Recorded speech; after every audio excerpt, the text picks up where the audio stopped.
Syria में बशर अल असद अब एक इतिहास का पन्ना बन चुके हैं।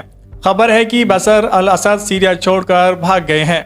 अमेरिकी समर्थित काबुल सरकार ने भी गिरने में 14 दिन लिए थे, लेकिन दमिश्क तो 10वें दिन में ही ढेर हो गया है। सीरिया के लिए लड़ने वालों ने ऐलान किया है कि उन्होंने सीरिया को आज़ाद करा लिया है, लेकिन ये सिर्फ 10 दिन की कहानी नहीं है। इस आज़ादी के पीछे 13 साल का लंबा संघर्ष है।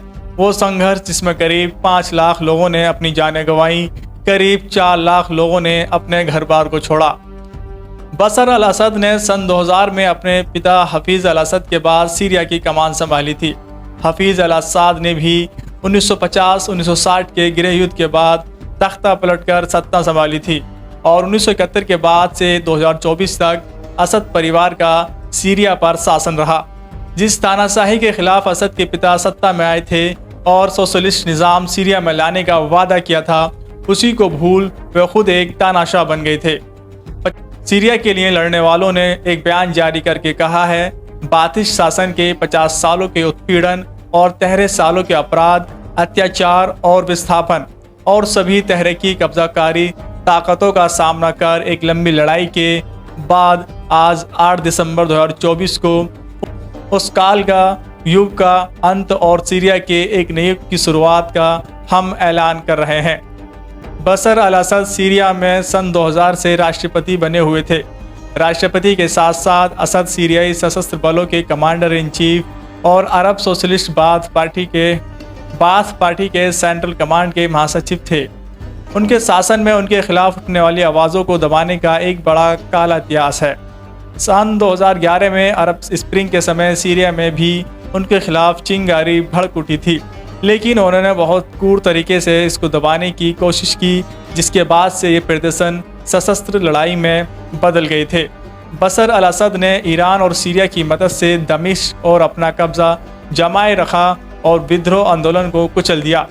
इस लड़ाई को लीड कर रहे अल-कायदा और ISIS से निकले समूह हयात तहरीक अल शाम दर्जनों विद्रोही समूह के साथ मिलकर लड़ रहे थे। इन लड़ाकों के दमिश्क पहुंचने के साथ असद सीरिया का एक इतिहास बन गए हैं। सीरिया में लगभग पूरी तरह से तख्ता पलट हो गया है। विद्रोहियों के डर से राष्ट्रपति बशर अल असद देश छोड़कर भाग चुके हैं। राजधानी दमिश्क से निकलने के बाद उनका विमान रडार से गायब हो गया। विद्रोहियों की घेराबंदी के बाद राष्ट्रपति असद दमिश्क से विमान IL-760 से निकले थे, मगर असद सीरिया छोड़कर रूस भागे हैं या ईरान, ये फिलहाल किसी को पता नहीं है। असद के देश छोड़ने के बाद सीरियाई PM ने विद्रोहियों को सत्ता सौंपने का प्रस्ताव दिया है। PM मोहम्मद गाजी अल जलाली ने एक वीडियो में कहा है कि वो देश में ही रहेंगे और जिसे भी सीरिया के लोग चुनेंगे उसके साथ मिलकर काम करेंगे। विद्रोही लड़ाके राजधानी दमिश्क में दारा शहर की तरफ से घुसे थे, जिसे उन्होंने 6 दिसंबर को जीत लिया। दारा वही शहर है जहां साल 2011 में राष्ट्रपति बशर अल असद के खिलाफ विद्रोह की शुरुआत हुई थी और पूरे देश में जंग छिड़ गई थी। दारा से राजधानी दमिश्क की दूरी करीब 100 किलोमीटर दूर है। यहाँ पर स्थानीय लोगों ने कब्जा किया। लोग असद सरकार के गिरने की खुशियां मना रहे हैं। लोगों की सेना के टैंकों पर चढ़कर सेलिब्रेट करने की वीडियो सोशल मीडिया पर वायरल हो रही हैं। असद शासन के अंत के बाद सबकी नज़र इस बात पर है कि सीरिया की नई सरकार कैसे बनेगी। इस सरकार का बंटवारा किस लिहाज से किया जाएगा।